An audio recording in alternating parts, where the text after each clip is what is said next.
শিউলির স্বপ্ন। শিউলি ছিল এক ছোট মেয়ে, বয়স মাত্র ৮। সে থাকত একটি ছোট গ্রামে, নদীর ধারে। তার বাবার ছিল একটি ক্ষুদ্র চাষের জমি, আর মা রান্না করতেন হেসেলে।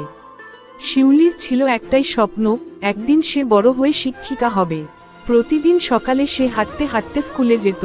পায়ে স্যান্ডেল ছিল না, কিন্তু চোখে ছিল হাজারো স্বপ্নের আলো। ক্লাসে সে সবসময় মন দিয়ে পড়ত, স্যার ম্যাডামরাও তাকে খুব ভালোবাসতেন।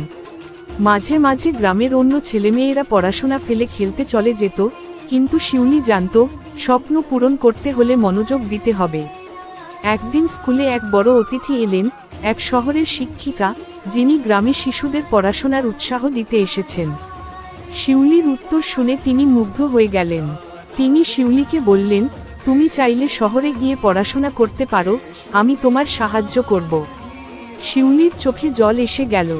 সে জানত, তার স্বপ্ন এখন আর শুধু স্বপ্ন নয়, এটা একটা যাত্রা, যার শুরু হয় এই ছোট গ্রামের পথ ধরে, আর শেষ হবে অনেক দূরে, হয়তো কোনো বড় স্কুলের কালো বোর্ডের সামনে, যেখান থেকে সে একদিন অন্য শিউলিদের স্বপ্ন দেখাবে।